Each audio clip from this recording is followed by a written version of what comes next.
"Don't forget your whistle," Hope reminded Honey every morning of every day. Honey needed that whistle in case of emergency, in case things went terribly wrong.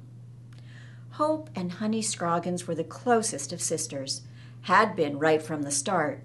Truly, they were lucky to love each other so. Not so lucky when it came to their parents, though. Mr. and Mrs. Scroggins were simply awful people. Forget her. Hope's father wasn't kidding.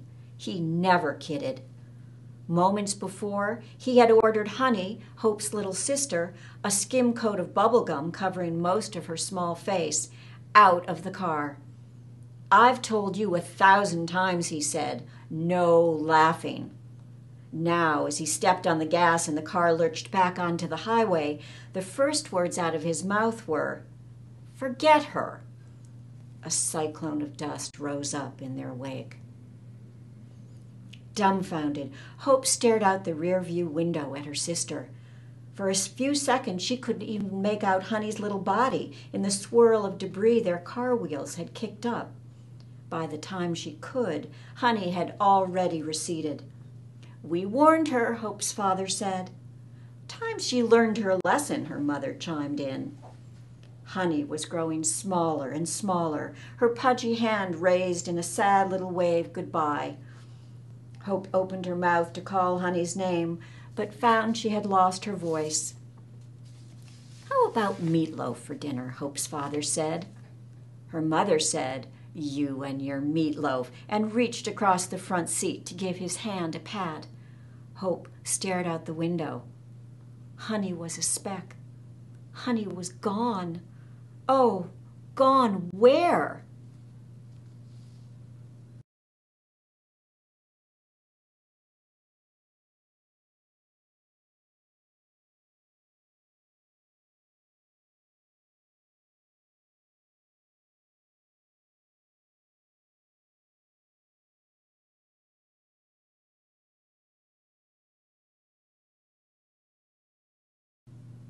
Hope begged her parents to go around, to go back. Onward they sped. And as soon as they got back home, her parents threw out Honey's mattress and sold her clothes and all her toys. Hope was left inside with the dust bunnies. Everywhere she turned, everything she saw and didn't see reminded her of Honey. Every reminder a jolt to her system. Things did not get better. Mr. and Mrs. Scroggins referred to Hope as an only child. They followed their own advice and never mentioned Honey again. It was terrible. One night, as Hope was scrubbing the bathroom floor, a cry rose up from deep inside her, a cry she could not stifle. "Honey," she called out. Mr. Scroggins was in the kitchen making himself a sub and overheard. "I'm telling you for the last time," he warned. "Forget her."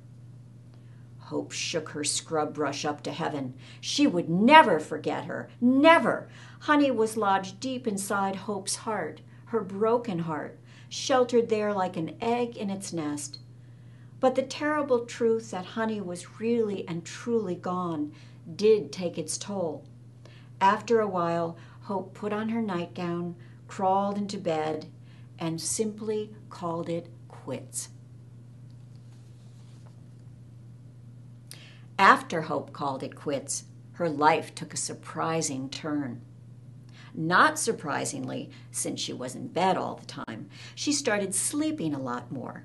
That was to be expected. What wasn't expected was the windfall, the bombardment, the absolute avalanche of dreams that followed, unlike anything Hope had experienced before. Extreme dreaming opened Hope's eyes to a new and different world. She dreamed her head off. Every night, mornings and afternoons too, she curled up, drifted away, and found behind her eyelids what she couldn't find anywhere else. At least in her dreams, Hope found Honey. One night, Hope was startled awake from her dreaming. Everything was dark. It was the middle of the night, after all, but she was also wearing her red satin sleeping mask. She pushed it onto her forehead. Moonlight outlined shapes and shadows around her, and Hope saw the garage door had been opened. That's what had roared into her dream. She sensed she was not alone. "Honey," she called out, her first and best hope.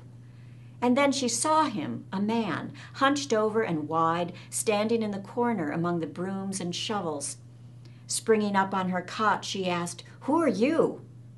It would never have occurred to Hope to call for help, as only her parents were home. "You Hope Scroggins?" "Yes," she answered.